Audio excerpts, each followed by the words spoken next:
Salam sejahtera semua, selamat datang semula ke Stadium Sultan Ibrahim Iskandar Puteri Johor untuk saingan Liga Super hari perlawanan ke-12.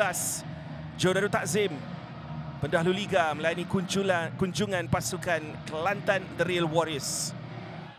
Memberi perhatian kepada Alexander Yole dan beberapa lagi pemain-pemain. Oh, tandukan yang baik. Adakah dia offside?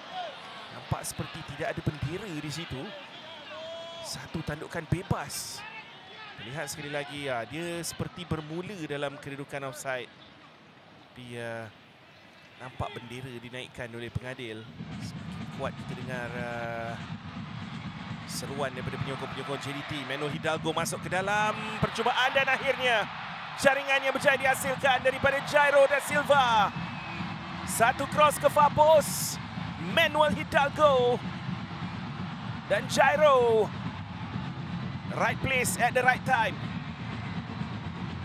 Tapi persoalannya adakah onside ataupun offside? Itu yang akan diperiksa pada ketika ini. Ada protes di kalangan pemain-pemain Kelantan. Tapi mungkin timing Jairo da Silva melakukan larian ke back post itu tepat. Kita tunggu dan lihat. Kerana nampak hujung penjuru sebelah kanan skrin anda, dia sudah mula berjalan keluar. Tandukan bahaya situasi ini. Johor Darul Takzim untuk jaringan yang kedua terkena tiang. Oh, daripada Jairo. Lihat sekali lagi tandukan pertama. Kemudiannya Teto ataupun setting daripada Teto. Kembalinya kepada Jairo dalam kedudukan yang sudah pun melakukan tugas yang sukar untuk melepaskan diri dan kemudiannya hanya perlu melakukan placing saja. Jonathan Silva ke sebelah kiri adalah Manuel Hidalgo. Kembali kepada Jonathan. Wow. Sekali lagi memerlukan intervention daripada penjaga gol yang keluar di bahagian near post. Kesilapan Hidalgo. Oh, cantik diberikan semula peluang di sini. Teto Martin.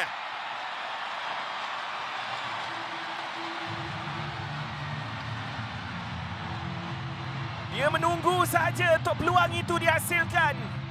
Dan anda dapat lihat gerakan yang dimulakan oleh beliau.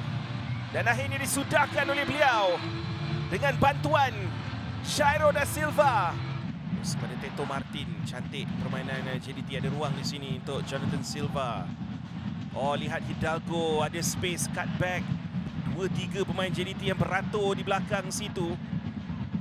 Manuel Hidalgo sekali lagi. Satu chip, lihat kebebasan untuk tandukan Oscar Ribas. Sudah kita katakan betapa bebasnya 3-4 pemain dalam kawasan penalti Kelantan tidak dikawal.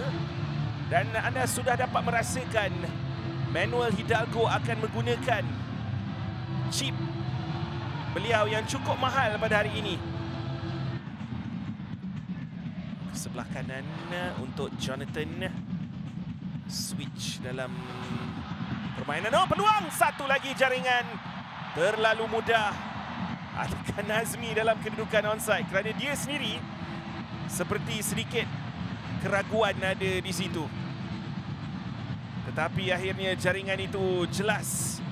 Dan saya kira akan disahkan di sini. Sekali lagi satu delivery Jonathan Silva. Kaki kiri itu cukup berbisa. Dan saudara, di luar pandangan kita, dalam pada pertukaran itu sedang dilakukan. Dan permainan diteruskan. Kita melihat ulang tayang sebentar tadi. Ada jaringan yang dilakukan oleh Azam Aziz untuk Kelantan.